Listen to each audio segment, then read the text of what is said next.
l'Éternel connaît ceux qui se confient en lui, car il est un refuge le jour de la détresse. Donc même si les montagnes s'éloigneraient, même si les collines étaient ébranlées, son amour ne s'éloignera pas de toi et son alliance de paix ne sera pas ébranlée. Dis celui qui a compassion de toi. Moi, je suis l'Éternel ton Dieu depuis l'Égypte. Tu n'auras pas d'autre Dieu que moi. Il n'y aura pas d'autre sauveur que moi.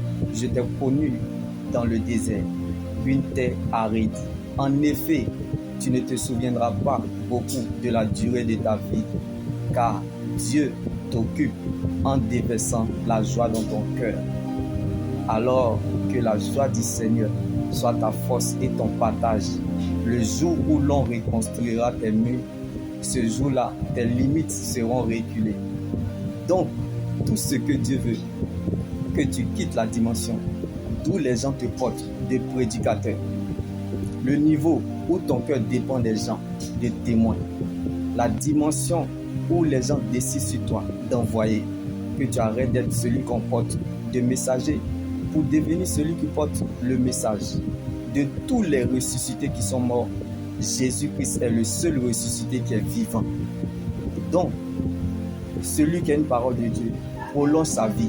Jésus est la bouche autorisée pour parler de l'éternité, car il est la vie dans nos années, la puissance d'une vie impérissable, le garant d'une bien meilleure alliance.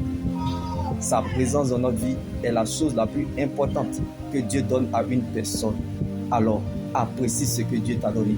Même si le Seigneur ne t'a encore rien dit, mais je sais que tu dois garder ce qu'il t'a dit.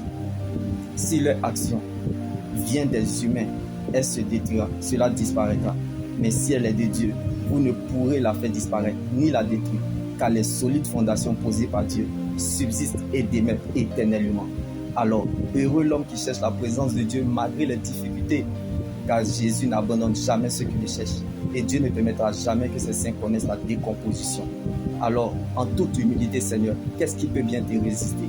Pardonne-nous, car nous sommes limités. Donne-nous de demeurer dans l'espérance, car elle ne trahira jamais. Je ne sais pas si l'espérance en la parole de Dieu fait vivre, mais moi, elle m'empêche de mourir. Sur la route de la vie éternelle, je peux tomber, trébucher, même les yeux fermés. Mais à cause de la parole de Dieu, je continuerai toujours à avancer vers la direction du ciel, car c'est là ma finalité. Donc ta réalité n'est pas la finalité, car la destinée n'est pas la destination. Donc la chaussure qu'on porte, c'est en fonction de la distance à parcourir. Jésus, bien-aimé, est la puissance d'une vie impérissable, le garant d'une bien meilleure alliance. Donc quelque chose qui devrait te tuer peut parler en ta faveur. À cause de l'atmosphère de l'alliance, tu sortiras vainqueur là où personne n'a survécu. Shalom.